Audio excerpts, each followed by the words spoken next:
Radhe Radhe. Pregnancy में अगर पूरी भागवत ना भी पढ़ पाए तो गर्भ कथा अवश्य श्रवण करना चाहिए। हर माताएं एवं बहनें जो गर्भावस्था के दौरान अपने बच्चे को गुणवान और स्वस्थ होने के लिए गर्भ कथा जरूर श्रवण करना चाहिए। आइए हम श्रवण करते हैं गर्भ कथा। आपको ये कथाएं अच्छी लगती है तो वीडियो को लाइक कीजिए और कमेंट बॉक्स में हरि का नाम जरूर लिखिए। और हमारे चैनल पर नए हैं, अगर आप हमारी आवाज़ पहली बार सुन रहे हैं तो चैनल को सब्सक्राइब कर लीजिए और बेल आइकन को भी प्रेस कर लीजिएगा, ताकि ऐसे ही वीडियो आप सबके पास पहुँचे। और ज़्यादा से ज़्यादा शेयर कीजिएगा, ताकि जो भी माताएं बहनें हैं अपने गर्भावस्था के दौरान अपने बच्चे को जरूर सुनाएं और वो भी श्रवण करें गर्भ कथा। श्रीमद् भागवत महापुराण में गर्भ कथा वर्णित है। श्रीमद् महापुराण महर्षि वेदव्यास द्वारा रचित 18वां महापुराणों में से एक है, जिसमें भगवान श्री कृष्ण के दिव्य लीलाओं का विस्तृत वर्णन है। यह कथा जीवन के गूढ़ रहस्यों को उजागर करने के साथ साथ भक्ति, ज्ञान और वैराग्य का संदेश देती है। गर्भ कथा एक अत्यंत रहस्यमयी और गूढ़ कथा है, जिसे भगवान श्री कृष्ण ने अर्जुन को सुनाया था। महाभारत के युद्ध के बाद जब पांडवों ने कौरवों पर विजय प्राप्त कर ली, तब यदुवंश और पांडवों में असीम प्रेम था। भगवान श्री कृष्ण जो अर्जुन के सखा और मार्गदर्शक थे, उन्हें समय समय पर धर्म और जीवन के रहस्यों से अवगत कराते रहते थे। एक बार अर्जुन ने भगवान श्री कृष्ण से जीवन के रहस्य और जन्म मरण के चक्र के विषय में प्रश्न किया। अर्जुन ने कहा, हे माधव, यह बताइए कि जीवात्मा जन्म और मरण के चक्र में क्यों फंसती है? गर्भ में जीवात्मा की स्थिति क्या होती है? क्या गर्भ में भी जीव को पूर्व जन्म की स्मृति रहती है? भगवान श्री कृष्ण मुस्कुराए और अर्जुन को एक गूढ़ रहस्य बताने लगे। भगवान श्री कृष्ण बोले, हे पार्थ, जब जीव अपने कर्मों के अनुसार पूर्ण जन्म प्राप्त करता है, तब वह स्त्री के गर्भ में प्रवेश करता है। यह प्रवेश शुक्र और शनि, पुरुष और स्त्री के बीच के संयोग से होता है। गर्भ में 9 मास तक जीव एक संकुचित अवस्था में रहता है। प्रारंभ में वह केवल एक बिंदु मात्र होता है, फिर धीरे धीरे उसमें विकास होने लगता है। हे धनंजय, जीव गर्भ में अत्यंत कष्ट सहन करता है। वह माता के आहार विहार से प्रभावित होता है। गर्भ में उसका शरीर मल मूत्र के बीच स्थित रहता है और अत्यंत पीड़ा में होता है। हे कुंती पुत्र, गर्भ में स्थित जीवात्मा अत्यंत विवश होता है। वह अपने पूर्व जन्मों के सभी कर्मों को स्मरण करता है और भगवान से प्रार्थना करता है कि हे प्रभु, इस बार मुझे इस संसार सागर से मुक्त कर दीजिए। मैं आपके चरणों में शरण लेता हूँ। कृपया मुझे यह मनुष्य जन्म व्यर्थ न गंवाने दे। यह जीव जब माता के गर्भ में होता है, तब उसे अपने पूर्व जन्मों की स्मृति होती है, परंतु जैसे ही वह जन्म लेता है, वैसे ही माया उसे अपनी गोद में भर लेती है और वह पूर्व जन्मों के कर्मों को भूल जाता है। उसके हृदय में अज्ञान का पर्दा छा जाता है और वह संसार के मुंह में फंस जाता है। भगवान श्री कृष्ण ने आगे कहा, हे अर्जुन, गर्भ में स्थित जीवात्मा अत्यंत दुखी होता है। वह भगवान से प्रार्थना करता है, हे प्रभु, इस बार मुझे इस जीवन में भक्ति का अवसर दे। मैं आपके श्री चरणों की सेवा करना चाहता हूँ। मुझे मोक्ष प्राप्त करने का मार्ग दिखाएं। मैं इस संसार के बंधनों से मुक्त होना चाहता हूँ। परंतु जब वह संसार में आता है, तब वह मोह, माया और विषय वासना में लिप्त हो जाता है। माता पिता, भाई बहन, परिवार, समाज और संपत्ति के मोह में वह अपने वास्तविक लक्ष्य को भूल जाता है। भगवान श्री कृष्ण ने अर्जुन को समझाते हुए कहा, हे पार्थ, यह संसार एक चक्र के समान है। जब तक जीव अपने कर्मों से बंधा रहता है, तब तक वह जन्म और मरण के बंधनों से मुक्त नहीं हो सकता। केवल वे ही ज्ञानी हैं जो इस चक्र को समझकर भगवान की भक्ति में लीन हो जाते हैं और इस संसार के बंधन से मुक्त हो जाते हैं। जो मनुष्य जीवन को भोग विलास में व्यर्थ कर देते हैं, वे पुनः जन्म मरण के चक्र में फंस जाते हैं। परंतु जो भगवान के चरणों की शरण लेते हैं, वे इस चक्र से मुक्त होकर मोक्ष को प्राप्त करते हैं। भगवान श्री कृष्ण ने अंत में अर्जुन को उपदेश देते हुए कहा, हे अर्जुन, यदि मनुष्य यह समझ ले कि वह गर्भ में कितना कष्ट सहता है और किस प्रकार भगवान से प्रार्थना करता है, तो वह जीवन में व्यर्थ नहीं भटकेगा। उसे अपने हर क्षण का सदुपयोग भगवान की भक्ति में लगाना चाहिए। जो मनुष्य अपने जीवन को सत्कर्म, भक्ति और सेवा में लगाता है, वही इस जन्म मरण के चक्र से मुक्त हो सकता है। अर्जुन ने भगवान श्री कृष्ण के इस उपदेश को सुनकर नतमस्तक होकर कहा, हे केशव, आपने मुझे जीवन का वास्तविक ज्ञान प्रदान किया। अब मैं अपने समस्त कर्मों को भगवान की सेवा में अर्पित करूंगा और इस संसार सागर से पार पाने का प्रयास करूंगा। इस प्रकार श्री कृष्ण ने अर्जुन को गर्भ कथा सुनाकर जीवन और मरण के रहस्य का उद्घाटन किया।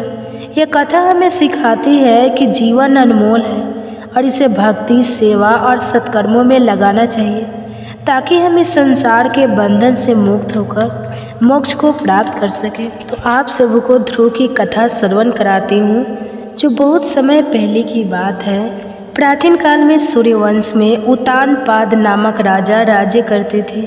उनकी 2 रानियाँ थीं, सुनीति और सुरुचि।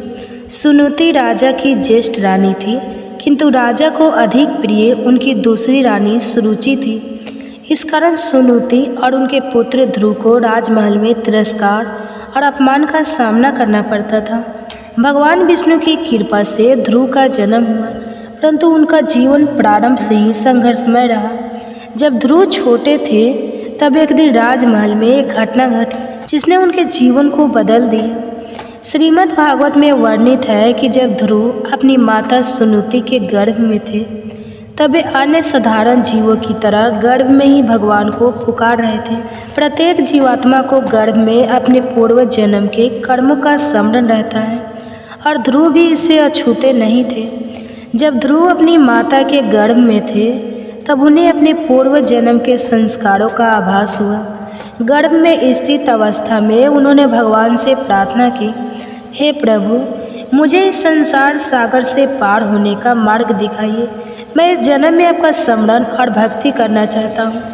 ध्रुव का जन्म एक विशेष उद्देश्य के लिए हुआ था।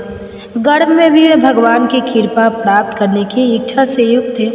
उनके हृदय में एक अनूठी जिज्ञासा थी, मैं इस जीवन में भगवान को कैसे प्राप्त कर सकता हूँ। भगवान श्री कृष्ण ने अर्जुन को गर्भ कथा का रहस्य बताते हुए कहा था कि प्रत्येक जीव गर्भ में 9 माह तक अत्यंत कष्ट में रहता है। श्रीमद् भागवत में कहा गया है कि जब जीव माता के गर्भ में रहता है, तो वह भगवान से प्रार्थना करता है, हे प्रभु, मैं इस मल मूत्र से भरे गर्भ में अत्यंत कष्ट में हूँ। आपकी बार यदि मैं जन्म लूँ, तो आपकी भक्ति में ही अपना जीवन व्यतीत करूँगा। ध्रुव भी वह गर्भ में अपने पूर्व जन्म के संस्कारों और ज्ञान से युक्त थे। वे जानते थे कि उनका जन्म केवल सांसारिक भोगों के लिए नहीं हुआ, बल्कि उन्हें भगवान की भक्ति का मार्ग अपनाना था। जब ध्रुव का जन्म हुआ, तब कई शुभ संकेत प्रकट हुए। उनके जन्म के समय आकाश में दिव्य प्रकाश फैल गया, मानो स्वयं भगवान ने उनके जन्म की घोषणा कर दी। देवताओं ने उनके जन्म पर पुष्प वर्षा की और उनकी जय जयकार किया। कई ऋषियों ने कहा कि यह बालक साधारण नहीं, बल्कि अत्यंत तेजस्वी और महान भाग्यशाली होगा। जिस स्थान पर ध्रुव का जन्म हुआ, वहाँ स्वतः ही शंख ध्वनि और वेदों के उच्चारण की ध्वनि गूंजने लगी। ध्रुव के जन्म के कुछ वर्षों बाद, जब वे मात्र 5 वर्ष के थे, तो उनके जीवन में एक घटना घटी जिसने उनकी तपस्या की नींव रखी। एक दिन ध्रुव अपने पिता राजा उत्तानपाद की गोद में बैठना चाहते थे, परंतु उनकी सौतेली माता सुरुचि ने उन्हें रोक दिया। उसने कठोर शब्दों में कहा, यदि तुम राजा की गोद में बैठना चाहते हो, तो पहले भगवान की तपस्या करके मेरे गर्भ से जन्म लो, तभी तुम्हें यह अधिकार प्राप्त होगा। ये वचन सुनकर बालक ध्रुव अत्यंत दुखी हुए। उन्होंने अपनी माता सुनीति के पास जाकर रोते हुए पूछा, माँ, क्या मुझे भी अपने पिता का स्नेह प्राप्त नहीं होगा? माता सुनीति ने उन्हें सांत्वना दी और कहा, बेटा, यदि तुम सच्चे मन से भगवान नारायण की उपासना करो, तो वे तुम्हारी सभी इच्छाएं पूर्ण करेंगे। माता की ये शब्द सुनकर ध्रुव ने संकल्प किया कि वे भगवान की आराधना करेंगे। ध्रुव ने अपने संकल्प को पूर्ण करने के लिए वन की ओर प्रस्थान किया। उन्होंने महर्षि नारद से दीक्षा प्राप्त की और भगवान विष्णु की आराधना करने लगा। प्रथम मास में केवल फलों और जल पर निर्वाह किया, द्वितीय मास केवल सूखी पत्तियों पर निर्वाह किया, तृतीय मास केवल वायु पर निर्भर है। चतुर्मास एक पैर पर खड़े होकर ध्यान करने लगे। पांचवें मास पूर्ण रूप से समाधि में लीन हो गए। ध्रुव की तपस्या इतनी कठोर थी कि देवता भी भयभीत हो गए। उनका तप इतना प्रबल था कि तीनों लोकों में हलचल मच गई। अतः भगवान विष्णु प्रकट हुए और उन्होंने ध्रुव को दर्शन देकर वरदान दिया। भगवान विष्णु ने ध्रुव से कहा, वत्स, मैं तुम्हारी कठोर तपस्या से प्रसन्न हूँ, बताओ तुम्हें क्या चाहिए। ध्रुव ने उत्तर दिया, हे प्रभु, मैं आपको प्राप्त करना चाहता हूँ। भगवान ने उन्हें आशीर्वाद दिया कि वे अमर ध्रुव लोक में निवास करेंगे, जो किसी के भी लिए अटल रहेगा। इस प्रकार ध्रुव ने अल्पायु में ही वह स्थान प्राप्त किया जो अन्य किसी के लिए असंभव था। गर्भ में जीव को पूर्व जन्मों की स्मृति होती है। भगवान की भक्ति ही जन्म मरण के चक्र से मुक्ति का मार्ग है। धैर्य, तपस्या और भक्ति से जीवन के हर कठिनाई को पार किया जा सकता है। जो व्यक्ति ईश्वर पर विश्वास रखता है उसे जीवन में कभी हार का सामना नहीं करना पड़ता। ध्रुव की कथा केवल एक बालक की तपस्या की कथा नहीं है, बल्कि यह हमें जीवन के गूढ़ रहस्यों को समझने का अवसर भी प्रदान करती है।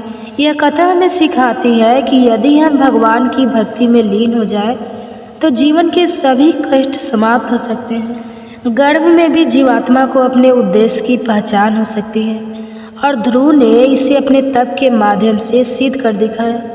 इस प्रकार ध्रुव की गर्भ कथा हमें यह प्रेरणा देती है कि यदि हमारा लक्ष्य स्पष्ट हो और हम सच्चे मन से भगवान की आराधना करें तो हमें अपने जीवन में हर लक्ष्य की प्राप्ति अवश्य होगी। हरे कृष्णा, राधे राधे। माता एवं बहनों, आप सभी का हमारे YouTube चैनल में दिल से स्वागत है। आप सब तो वीडियो सुनते हैं बट लाइक करना और हमारे चैनल को सब्सक्राइब करना तो भूल ही जाते हैं।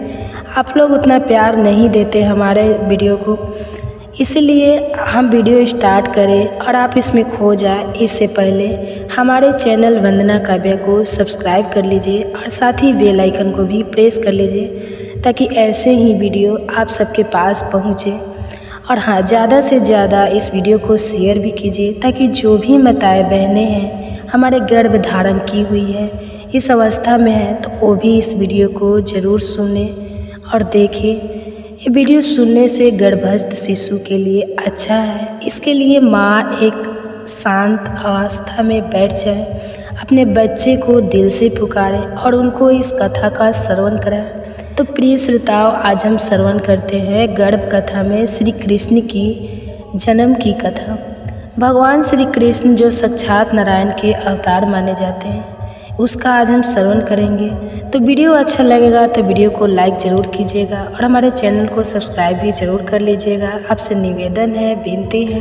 तो चलिए आगे बढ़ते हैं। उनका जन्म एक सामान्य बालक की तरह नहीं हुआ था। उनका जन्म स्वयं धर्म और अधर्म के युद्ध के बीच हुआ था। उनकी गर्भ कथा केवल एक ऐतिहासिक घटना नहीं बल्कि एक दिव्य लीला थी, जिसमें ईश्वरीय चमत्कार, माता पिता का त्याग, दैवीय संकेत और अधर्म के अंत की भविष्यवाणी समाहित थी। भगवान श्री कृष्ण का जन्म मथुरा के कारागार में हुआ था, लेकिन यह केवल उनका सांसारिक प्रकट होना था। उनके जन्म से पहले ही देवकी के गर्भ में उनकी उपस्थिति ने कई रहस्यमय घटनाओं को जन्म दिया था। यही कारण है कि श्री कृष्ण की गर्भ कथा को समझना उनके जीवन के प्रारंभिक अध्याय को जानने के समान है। कंस, जो कि मथुरा का राजा था, अत्यंत क्रूर और अधर्मी था। उसने अपनी बहन देवकी का विवाह यादव वंश के प्रतापी योद्धा वासुदेव से करवाया। विवाह के बाद जब वह अपनी बहन और बहनोई को स्वयं रथ में बिठाकर उनके ससुराल छोड़ने जा रहा था, तभी एक आकाशवाणी हुई, हे कंस, जिस देवकी को तू स्नेहपूर्वक विदा कर रहा है उसी के गर्भ से उत्पन्न 8वां पुत्र तेरा संहार करेगा। इस भविष्यवाणी ने कंस को भयभीत कर दिया। वह क्रोध में आ गया और देवकी को मारने के लिए अपनी तलवार निकाल ली, लेकिन वासुदेव ने अत्यंत धैर्य और चतुरी से कंस को समझाया, राजन, यदि तुम्हें मेरे पुत्र से भय है तो मैं स्वयं प्रत्येक संतान को तुम्हें सौंप दूंगा, किंतु निर्दोष देवकी का वध करना अनुचित है। कंस ने वासुदेव की बात मान ली और देवकी को जीवित छोड़ दिया, लेकिन उसने दोनों को कारागार में डाल दिया। अब कंस का जीवन केवल एक ही उद्देश्य से चल रहा था, देवकी के गर्भ से जन्म लेने वाले प्रत्येक शिशु का संहार करना। पहले 6 संतानें जन्मी और कंस ने उन्हें निर्दयता से मार दिया। देवकी और वासुदेव अपनी संतान को खोने का दुख सहते रहे, लेकिन वे ईश्वर की लीला को समझने में असमर्थ थे। जब देवकी 7वीं बार गर्भवती हुई तो ये संतान स्वयं शेष नाग के अवतार बलराम थे। भगवान विष्णु के आदेश से योग माया ने इस गर्भ को रोहिणी के गर्भ में स्थापित कर दिया, जो वासुदेव की दूसरी पत्नी थी और गोकुल में निवास कर रही थी। अब देवकी की कोख खाली हो गई, लेकिन कंस को इसका भान नहीं हुआ। उसने समझा कि यह गर्भ नष्ट हो गया, परंतु वास्तविक चमत्कार तो 8वें गर्भ में हुआ। अब वह क्षण आ गया जब स्वयं भगवान विष्णु देवकी के गर्भ में प्रवेश करने वाले थे। जब देवकी पुनः गर्भवती हुई तो समस्त ब्रह्मांड में दिव्य ऊर्जा का संचार होने लगा। देवकी के शरीर से दिव्य आभा निकलने लगी। उनका चेहरा अद्भुत तेज से दमकने लगा। मथुरा नगरी में शीतल हवा चलने लगी, जिससे लोगों में हर्ष व्याप्त हुआ। देवताओं ने स्वर्ग से पुष्प वर्षा की। ब्रह्मा विष्णु महेश ने प्रार्थना की, हे परमात्मा, आप अधर्म का अंत करने आ रहे हैं, हम आपका स्वागत करते हैं। यह देखकर कंस को संदेश हुआ। उसने सोचा, देवकी इतनी प्रसन्न क्यों दिख रही है? अवश्य ही इस बार का गर्भ विशेष है। कंस और भी अधिक सतर्क हो गया। उसने कारागार की सुरक्षा बढ़ा दी। पहरेदारों को आदेश दिया कि कोई भी संतान जन्म ले तो उसे तुरंत सूचना दी जाए। अब वो रात आई जो संपूर्ण मानवता के लिए एक नया संदेश लेकर आई थी। अधर्म कितना भी शक्तिशाली क्यों न हो, अतः सत्य और धर्म की विजय होती है। अष्टमी तिथि की आधी रात थी। आसमान में अद्भुत चंद्रमा था। शीतल मंद पवन बह रही थी। देवकी ने अत्यंत दिव्य रूप से बालक को जन्म दिया। जन्म के समय कोई प्रसव पीड़ा नहीं हुई। कारागार के द्वार स्वतः खुल गए। पहरेदार गहरी निद्रा में सो गए। हथकड़ियाँ स्वतः खुल गई। पूरी पृथ्वी पर शांति छा गई। जन्म लेते ही श्री कृष्ण अपने 4 भुजाओं वाले नारायण स्वरूप में प्रकट हुए। वे शंख, चक्र, गदा और पग धारण किए हुए थे। उनके सिर पर मुकुट, गले में वनमाला और शरीर पर पीताम्बर शोभायाम था। उन्होंने देवकी और वासुदेव को दर्शन दिए और कहा, माता पिता, मैं तुम्हारा पुत्र हूँ, लेकिन यह मेरा मूल रूप है। मैं तुम्हें पूर्व जन्म के वरदान स्वरूप प्राप्त हुआ हूँ। अब तुम मुझे गोकुल ले जाओ और यशोदा माता को सौंप दो। बदले में उनके गर्भ से जन्मी कन्या को यहाँ ले आओ। देवकी और वासुदेव ने हाथ जोड़कर भगवान की स्तुति की। वासुदेव ने देखा कि कारागार के द्वार खुले हुए थे। उन्होंने बालक श्री कृष्ण को एक टोकरी में रखा और यमुना नदी की ओर बढ़ चले। जैसे ही वासुदेव यमुना में पहुँचे, जल अपने आप 2 भागों में बट गया। भगवान शेषनाग ने अपने फन से श्री कृष्ण को वर्षा से बचाया। गोकुल में यशोदा माता प्रसव वेदना में थी और उन्होंने एक कन्या को जन्म दिया। वासुदेव ने श्री कृष्ण को यशोदा के पास सुलाकर कन्या को उठा लिया और वापस मथुरा लौटे। जब कंस को यह सूचना मिली कि देवकी ने संतान को जन्म दिया है, तो वह दौड़ता हुआ कारागार पहुंचा। उसने बालिका को हाथ में उठाकर पत्थर पर पटकना चाहा, लेकिन तभी वह बालिका योग माया का रूप धारण कर आकाश में उड़ गई। योग माया ने कंस से कहा, अरे मूर्ख, मुझे मारने से कुछ नहीं होगा। तेरा काल तो गोकुल में जन्म ले चुका है। कंस भयभीत हो गया। उसे आभास हो गया कि उसका अंत निश्चित है। भगवान श्री कृष्ण का जन्म केवल एक दिव्य घटना नहीं, बल्कि एक संदेश था कि जब भी अधर्म अपनी चरम सीमा पर पहुंचता है, तब ईश्वर स्वयं अवतार लेते हैं। यह गर्भ कथा हमें यह सिखाती है कि सत्य, धर्म और प्रेम कभी पराजित नहीं होते। माता देवकी के गर्भ में भगवान विष्णु का आगमन, उनकी दैवीय लीलाएं और वासुदेव का उनका संरक्षण करना, यह सब दर्शाता है कि जब धर्म की रक्षा का समय आता है, तब संपूर्ण ब्रह्मांड स्वयं सहायता करता है। श्री कृष्ण का जन्म केवल एक युग की शुरुआत नहीं, बल्कि अधर्म के अंत का संकेत था। यही कारण है कि उनकी गर्भ कथा हमें अनंत काल तक प्रेरणा देती रहेगी। तो माताएं बहनें, आपको ये सब कैसे लगे, कमेंट्स करके ज़रूर बताएं। एक और कथा सुनिए।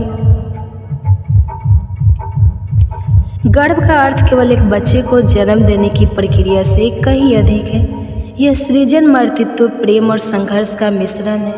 यह वह अवस्था है जब एक नन्ही सी जान माँ के शरीर में आकार लेती है, उसकी भावनाओं को समझती है और उसके साथ एक अनोखा संबंध स्थापित करती है। यह कथा एक ऐसी माँ की है जिसकी कोख में पल रहा बच्चा उसके जीवन का सबसे बड़ा सहारा भी बन गया। यह केवल एक कहानी नहीं बल्कि मर्तित्व, संघर्ष और विश्वास की यात्रा है। रेखा को जैसे ही पता चला कि वह गर्भवती है, उसकी आंखों में चमक आ गई। यह उसके जीवन का सबसे खूबसूरत पल था। शादी के 5 साल बाद यह खुशखबरी उसे मिली थी। उसकी शादी अमित से हुई थी, जो एक प्राइवेट कंपनी में नौकरी करता था। दोनों की जिंदगी साधारण थी लेकिन प्यार और समझ से भरी हुई थी। डॉक्टर के क्लिनिक से लौटते समय रेखा के हाथ में रिपोर्ट थी और दिल में अनगिनत सपने। वह सोचने लगी, अब मेरी ज़िंदगी बदलने वाली है। अब मैं सिर्फ रेखा नहीं, एक माँ भी बनने वाली हूँ। रात को जब अमित ऑफिस से लौटा तो रेखा ने उसे यह खुशखबरी दी। अमित ने उसे गले लगा लिया और खुशी के मारे उसकी आंखें छलछला उठी। यह सच है रेखा? उसने आश्चर्य से पूछा। हाँ अमित, हम माता पिता बनने वाले हैं। उस रात दोनों ने अपने भविष्य के बारे में ढेर सारी बातें की। वे अपने होने वाले बच्चे के लिए नाम सोचने लगे, उसके लिए छोटे छोटे कपड़े और खिलौने खरीदने की कल्पना करने लगे। समय बीतता गया और गर्भधारण के 3 महीने में रेखा को कमजोरी महसूस होने लगी। उसे चक्कर आते, भूख कम हो गई और शरीर पहले की तरह मजबूत नहीं रहा। डॉक्टर ने जांच की और बताया कि उसकी प्रेगनेंसी जटिल हो सकती है। तुम्हें बहुत सावधानी बरतनी होगी। रेखा, डॉक्टर ने कहा, तनाव मत लो, सही खान पान रखो और जितना हो सके आराम करो। रेखा परेशान थी लेकिन उसने हिम्मत नहीं हारी। अमित हर संभव कोशिश कर रहा था कि उसे कोई तकलीफ ना हो। वह ऑफिस से जल्दी लौट आता, रेखा का ध्यान रखता और घर के सारे काम संभालता। मगर मुश्किलें यहीं ख़त्म नहीं हुई। अमित की कंपनी अचानक बंद हो गई और वह बेरोजगार हो गया। घर में पैसों की तंगी होने लगी। रेखा का इलाज भी महंगा था लेकिन अमित ने हार नहीं मानी। उसने छोटे मोटे काम करने शुरू कर दिए। कभी टैक्सी चलाता, कभी ऑनलाइन फ्रीलांसिंग करता। रेखा ने भी हिम्मत बनाए रखी। वो अपने पेट में पल रहे बच्चे से बातें करती। बेटा, तू मेरा सहारा है, हम दोनों मिलकर इस मुश्किल दौर को पार कर लेंगे। गर्भ के 5वें महीने में रेखा ने पहली बार अपने बच्चे की हलचल महसूस की। वह क्षण जादुई था। उसकी आंखों से आंसू बह निकले लेकिन ये आंसू खुशी के थे। रेखा का रिश्ता अब अपने बच्चे से और गहरा हो गया था। वह उसे बातें करती, कहानियाँ सुनाती और महसूस करती कि अंदर कोई उसे सुन रहा है। एक दिन जब अमित घर पर नहीं था, रेखा अकेली बैठी थी।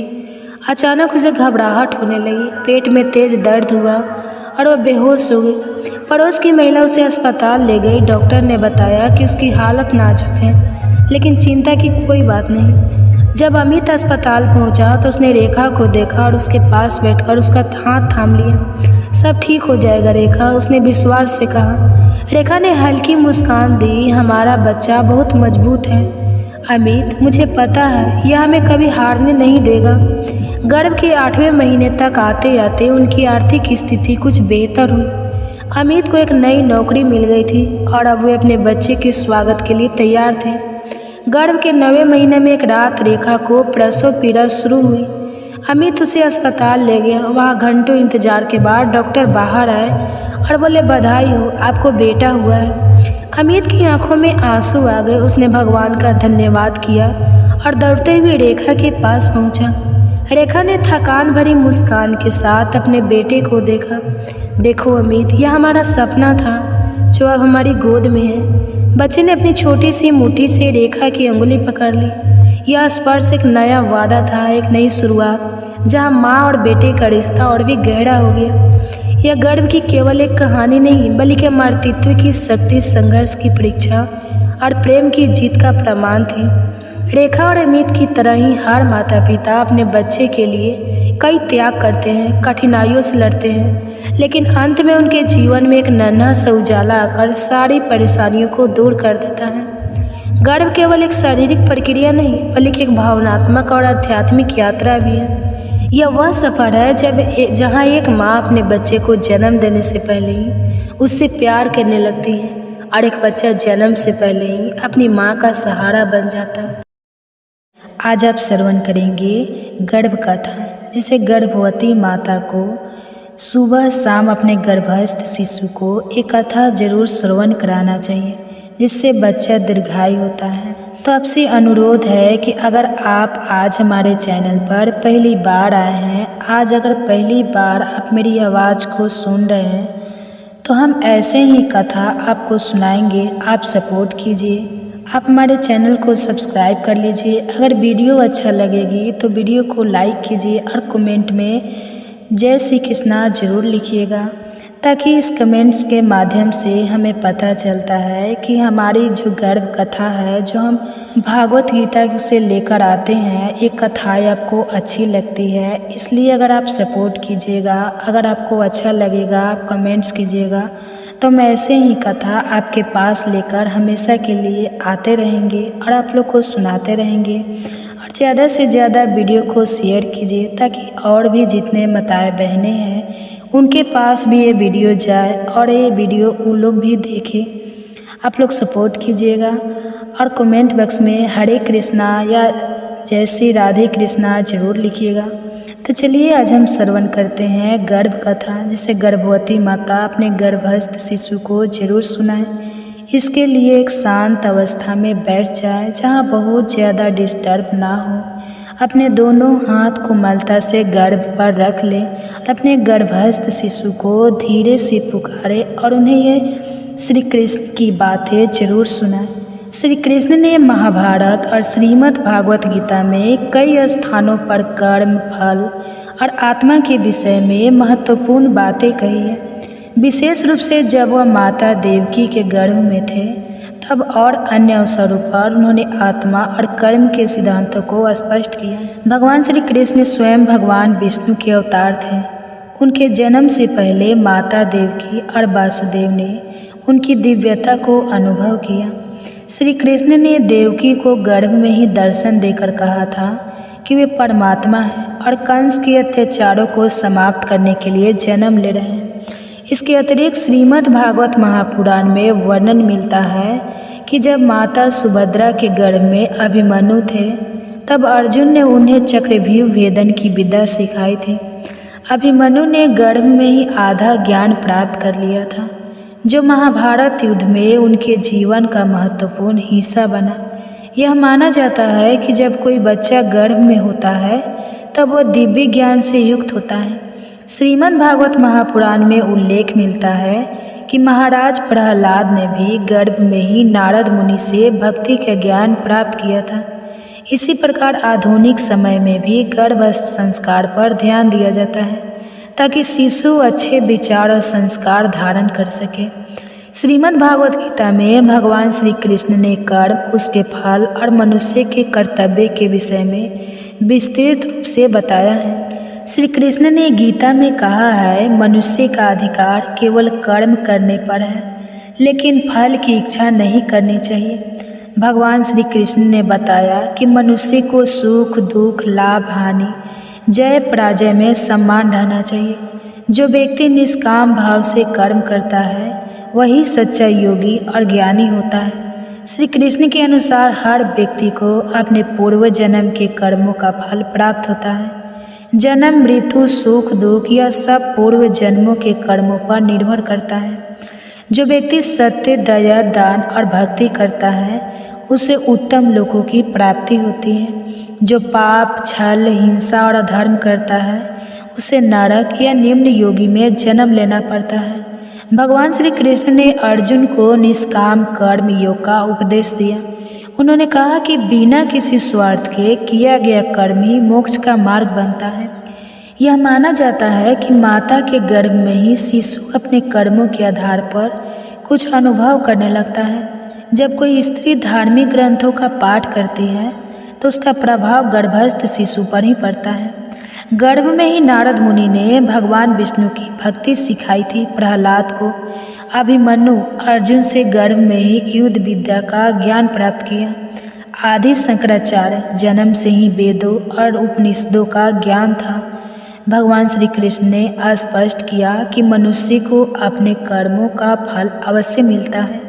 जन्म से पहले ही आत्मा अपने पिछले कर्मों के अनुसार शरीर धारण करती है। श्री कृष्ण के अनुसार जो व्यक्ति निष्काम भाव से कार्य करता है और परमात्मा की भक्ति करता है उसे मोक्ष की प्राप्ति होती है। हर सुबह अपने बच्चे को जरूर सुनाएं। महाभारत और श्रीमद् भागवत पुराण में बताया गया है कि भगवान विष्णु ने पृथ्वी पर जब अत्याचार बढ़ता देखा तो उन्होंने दुष्टों के संहार के लिए अवतार लेने का निश्चय किया। भगवान ने माता देवकी के गर्भ से श्री कृष्ण के रूप में जन्म लिया। द्वापर युग के अंत में पृथ्वी पर कंस जैसे राक्षसी प्रवृत्ति के राजा उत्पन्न हुए जिन्होंने धर्म का नाश कर दिया। असुरों के अत्याचार से व्यथित होकर भूमि देवी ने गौ रूप धारण कर भगवान विष्णु से प्रार्थना की। तब भगवान ने वचन दिया कि वे स्वयं धरती पर अवतार लेंगे और अधर्म का नाश करेंगे। मथुरा के राजा उग्रसेन के पुत्र कंस ने अपनी बहन देवकी का विवाह यादव कुल के प्रतापी वीर वासुदेव से करवाया। विवाह के बाद जब कंस उन्हें ससुराल छोड़ने जा रहा था तभी आकाशवाणी हुई, हे कंस, जिस बहन को तू इतना प्रेम कर रहा है उसी के 8वें पुत्र के हाथों तेरी मृत्यु होगी। इस आकाशवाणी को सुनकर कंस भयभीत हो गया और तुरंत देवकी को मारने के लिए तैयार हो गया। तब वासुदेव ने उसे समझाया कि वे हर संतान को कंस को सौंप देंगे। कंस ने उन्हें कारागार में डाल दिया और देवकी की एक एक संतान को मारने लगा। जब 7वीं संतान का समय आया तो भगवान विष्णु की माया से योग माया ने देवकी के गर्भ में पल रहे भ्रूण को रोहिणी के गर्भ में स्थापित कर दिया। यही संतान आगे चलकर बलराम के रूप में जन्मे।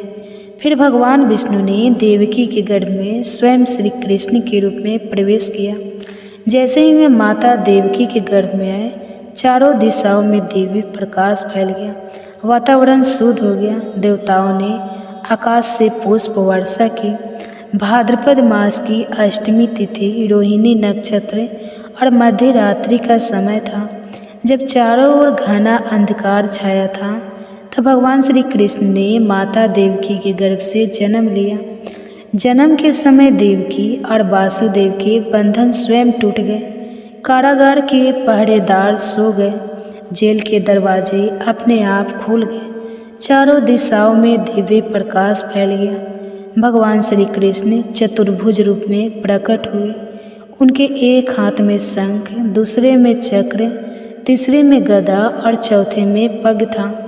उनका दिव्य स्वरूप देखकर माता देवकी और वासुदेव ने हाथ जोड़कर प्रार्थना की। भगवान ने कहा, हे माता, हे पिता, चिंता मत करो, मुझे तुरंत गोकुल में नंद बाबा के घर छोड़ा और वहाँ से उनकी नवजात कन्या को लेकर कंस को दे दो। गोकुल गमन और अदला बदली हुई। वासुदेव जी ने जैसे ही बालक कृष्ण को टोकरी में रखा, यमुना नदी रास्ता देने के लिए 2 भागों में विभाजित हो गई। वासुदेव उन्हें लेकर गोकुल पहुँचे और यशोदा के पास छोड़कर कन्या को लेकर मथुरा लौट आए। जब कंस ने उस कन्या को मारने का प्रयास किया तो वह देवी आकाश में चली गई और बोली, हे कंस, तेरा काल जन्म ले चुका है, अब तेरा अंत निश्चित है। इस प्रकार भगवान श्री कृष्ण ने माता देवकी के गर्भ से जन्म लिया और अपनी लीलाओं से संसार को धर्म का मार्ग दिखाया। यह गर्भ कथा हमें यह सिखाती है कि अधर्म और अन्याय का अंत निश्चित है और सत्य की सदा विजय होती है। भागवत पुराण के दवशंकर के दूसरे अध्याय में यह प्रसंग आता है कि किस प्रकार सारे देवों ने देवकी माँ के गर्भस्थ शिशु की स्तुति गाई। गर्भ स्तुति भगवान श्री कृष्ण के जन्म में पूर्व देवताओं ने कारावास में आकर गाई थी। इस स्तुति को रोज ध्यान से सुनने से शिशु में भी भगवान के जैसे ही गुण आते हैं। आइए श्रद्धा पूर्वक पाठ प्रारंभ करें। सर्वप्रथम परीक्षित जी भागवत पुराण के 25वां और 26वें श्लोक में कहते हैं, श्री हरि के लीला दर्शन हेतु भगवान शंकर, ब्रह्मा जी, नारद आदि ऋषि कंस के कैद खाने में आए। वहाँ श्री हरि को देख इस प्रकार स्तुति करने लगे, आप सत्य संकल्प हैं, आप सत्य स्वरूप हैं। सृष्टि के पूर्व, प्रलय के पश्चात तथा इसका दृश्यमान जगत की स्थिति में तीनों अवस्थाओं में सिर्फ आप ही सत्य हैं।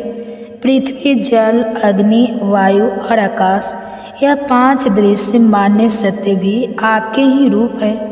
आप इस दृश्यमान जगत के शाश्वत जो कभी नहीं मिटता वह रूप है।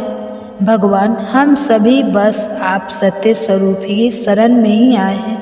हे प्रभु, आप ही इस संसार रूपी वृक्ष की उत्पत्ति के आधार हैं। आप में ही इसका प्रलय होता है और आपकी कृपा से ही इसकी रक्षा होती है। जिनका चित्त आपके द्वारा ही की गई माया से भ्रमित हो जाता है, वे सत्य को नहीं समझ पाते और वे संसार की उत्पत्ति, उसका रक्षक करने वाले और प्रलय करने वाले ब्रह्मा देवताओं को अलग अलग रूप में देखते हैं। परंतु तत्व ज्ञानी पुरुष तो सबके रूप में केवल आपका ही दर्शन करते हैं। आप ज्ञान स्वरूप आत्मा हैं। आप ही इस जगत के कल्याण के लिए ही अनेकों रूप धारण करते हैं। आप संत पुरुषों की रक्षा करने वाले, दुष्टों को उनकी दुष्टता का दंड देने वाले परम न्यायकारी हैं। हे कमल नयन, कुछ बड़े लोग ही आपके दर्शन कर पाते हैं। सृष्टि के समस्त पदार्थों और प्राणियों में आपके रूप में अपना चित्त लगा पाते हैं, अर्थात हर अच्छाई में आपको देख पाते हैं। ऐसे सत्पुरुष आपके चरण कमल रूपी जहाज का आश्रय लेकर इस संसार रूपी भवसागर को आसानी से पार कर जाते हैं। आज तक सभी ऋषि संतों ने इसी एकमात्र जहाज से संसार सागर को पार किया है। हे परम प्रकाश स्वरूप परमात्मा, आपके भक्तजन इस जगत में प्रेमी, सच्चे, हितेश, दयावान और परोपकारी होते हैं। वे स्वयं तो इस भयंकर और कष्ट से भरे संसार रूपी भवसागर को पार करते हैं, अपितु वे औरों के कल्याण के लिए भी यहाँ आपके चरण कमलों की नौका स्थापित कर जाते हैं, अर्थात ऐसा ज्ञान दूसरों को भी देकर जाते हैं। वास्तव में ऐसे सत्पुरुष पर आपकी महान कृपा होती है। हे परम कृपालु, जो लोग आपके चरण कमलों की शरण नहीं लेते तथा आपके प्रति भक्ति भाव से रहित होने के कारण जिनकी बुद्धि भी शुद्ध नहीं है, परंतु वे अपने आप को झूठ मूठ मुक्त मानते हैं, ऐसे लोग यदि बड़ी बड़ी तपस्या और साधना भी करके किसी प्रकार ऊंचे से ऊंचे पद पर भी पहुंच जाए तो भी वे वहां से जल्दी नीचे गिर जाते हैं। परंतु हे भगवान, जो आपके अपने प्रियजन हैं, जिन्होंने आपके चरणों में अपनी सच्ची प्रीति जोड़ रखी है, वे कभी उन ज्ञान अभिमानियों की तरह अपने मार्ग से विचलित नहीं होते और परम लक्ष्य को पाते हैं। हे प्रभु, वे बड़े बड़े विघ्न डालने वालों की सेना के सरदारों के सर पर भी पाँव रखकर निर्भय होकर गुजरते हैं। कोई भी विघ्न उनके मार्ग में रुकावट नहीं डाल सकता, क्योंकि उनके रक्षक आप जो होते हैं। हे प्रभु, आप ही इस संसार के समस्त देहधारियों को परम कल्याण प्रदान करने वाले विशुद्ध सात्विक सच्चिदानंदमय परम दिव्य मंगल रूप है। उस रूप के प्रकट होने से ही आपके भक्त वेद, कर्मकांड, अष्टांग योग, तपस्या और समाधि के द्वारा आपकी आराधना करते हैं। हे प्रभु, आप सबके विधाता हैं। यदि आपका यह विशुद्ध स्वरूप ना हो तो अज्ञान और उसके द्वार होने वाले दुष्ट प्रभाव को नष्ट करने वाली शक्ति किसी के भी पास नहीं होगी। वास्तव में जगत में दिखने वाले तीनों गुण सत्य, रज, तम आपके हैं और आपके द्वारा ही प्रकाशित होते हैं। ये सत्य है, परंतु इन गुणों के प्रकाश से भी आपके स्वरूप का केवल अनुमान ही होता है, आपके वास्तविक स्वरूप का साक्षात्कार नहीं होता। हे भगवान, मंत्र और वेद वाणी के द्वारा भी आपके स्वरूप को नहीं पहचाना जाता, क्योंकि उनके भी बस आप साक्षी हैं। इसलिए आपके गुण, जन्म और कर्म आदि के द्वारा आपको पहचाना नहीं जा सकता। फिर भी हे प्रभु, आपके भक्तजन उपासना और ध्यान में आपका दर्शन पाते हैं। देखा गया है, जो पुरुष आपके मंगलमय नामों और रूपों का श्रवण, कीर्तन, स्मरण और ध्यान करता है और आपके चरण कमलों की सेवा में ही अपना चित्त लगाए रहता है, उसे फिर जन्म मृत्यु संसार के चक्र में नहीं आना पड़ता। संपूर्ण दुखों को हरने वाले भगवान आप सर्वेश्वर हैं। यह पृथ्वी तो आपके चरण कमल ही है। आपके अवतार से इसका भार दूर होगा। धन्य है प्रभु, हमारे लिए यह बड़े सौभाग्य की बात है कि हम लोग आपके सुंदर सुंदर चिन्हों से एक चरण कमलों के द्वारा विभूषित पृथ्वी को देखेंगे और स्वर्ग लोक को भी आपकी कृपा से कृतार्थ करेंगे। प्रभु, आप अजन्मा हैं, अर्थात आपका कभी जन्म नहीं होता। फिर भी यदि आपके जन्म के कारण के संबंध में हम कोई तर्क ना करें तो यही कह सकते हैं कि यह आपका लीला विनोद है। कहने का कारण यह है कि आप तो जन्म मरण से रहित स्वास्थ्य सचितानंद स्वरूप हैं। इस जगत की उत्पत्ति, स्थिति तथा प्रलय सब कुछ आप में ही स्थापित है। हे प्रभु, आपने जैसे अन्वय को मार, मत्स्य को कश्यप, नरसिंह, वरा, हंस, राम, परशुराम और वामन अवतार धारण करके हम लोगों की और तीनों लोगों की रक्षा की, वैसे ही आप इस बार भी पृथ्वी का भार हरण कीजिए। यदुनंदन, हम आपके चरणों में वंदना करते हैं। देवता देवकी जो कि संबंधित करके कहते हैं, माता जी, यह बड़े सौभाग्य की बात है कि आपकी कोख में हम सबका कल्याण करने के लिए स्वयं भगवान पुरुषोत्तम अपने ज्ञान, बल आदि अंशों के साथ पधारे हैं। अब आप कंस से तनी भी मत डरिए। अब तो वह कुछ ही दिनों का मेहमान है। आपका पुत्र यदुवंश की रक्षा करेगा। माँ, इस पूरे जगत का वह कल्याण करेगा। संपूर्ण पृथ्वी प्रभु की आभारी युगों युगों तक रहेगी। ऐसे परम कल्याण करे प्रभु की हम नित्य स्तुति गाते हैं, उनको नमन वंदन करते हैं। ओम श्री कृष्णाय नमः। ओम श्री कृष्णाय नमः। ओम श्री